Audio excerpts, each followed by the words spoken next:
ಕ್ರಾಂತಿಯ ಬೀಜವನ್ನು ಬಿತ್ತಿದ ಎಂದು ಒಡ ಹುಟ್ಟಿದ ನಾಗರ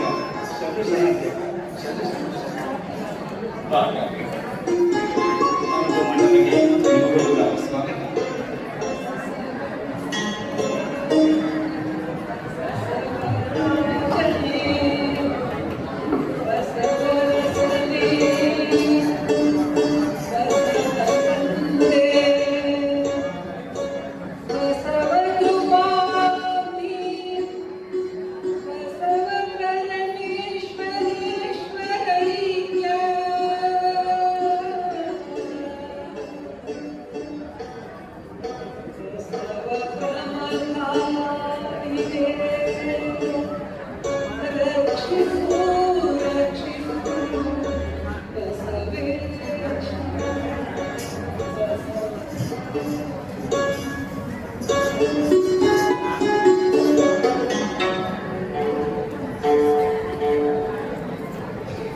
ವೈರಾಗ್ಯವು ವ್ಯೋಮಕಾಯ ಮಹಾಜ್ಯೋತಿರ್ಲಿಂಗ ಸ್ವರೂಪಿ ಪ್ರಭುದೇವರ ಪಾದಕ್ಕೆ ನಮೋ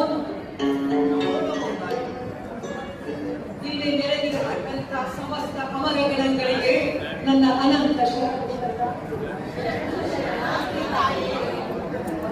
ಆಹಾ ಕಲ್ಯಾಣಕ್ಕೆ ಎಂಥ ಸೌಭಾಗ್ಯದ ದಿನ. ತಮ್ಮ ಅನಿರೀಕ್ಷಿತವಾದ ಆಗಮನದಿಂದ ನಾವೆಲ್ಲರೂ ಸಂತೋಷದ ಕಡಲಿನಲ್ಲಿ ತೇಲಾಡುವಂತಾಗಿದೆ ಪ್ರಭುದೇವ.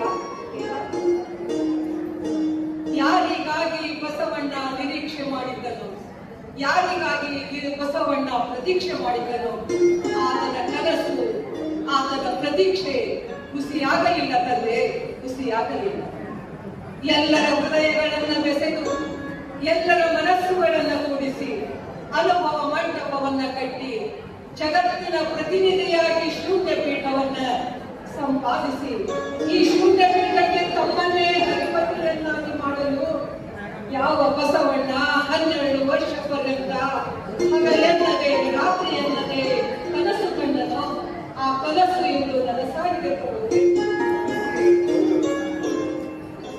ಇಂದು ತಾವೆಲ್ಲರೂ ತಾವು ಆಗಮಿಸುತ್ತೀವಿ. ನಮ್ಮ ಬಸವಣ್ಣನ ಮುಂದಿನ ಕಾರ್ಯಕ್ಷೇತ್ರಕ್ಕೆ ತಾವು ಕಾರ್ಯ ಮಾಡಿಕೊಡ್ತೀವಿ.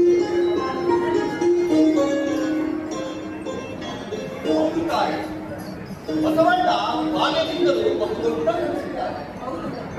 ಈ ಸಮಾಜದಲ್ಲಿ ತುಂಬಿರುವ ಅಜ್ಞಾನ, ಮೂಢನಂಬಿಕೆ, ನಿರಕ್ಷರತೆ, ಅಸ್ಪೃಶ್ಯತೆ, ಶ್ರೀಮಂತ, ಬಡವ, ಮೇಲು, ಕೀಳು, ಹೆಣ್ಣು, ಗಂಡು ಈ ಎಲ್ಲ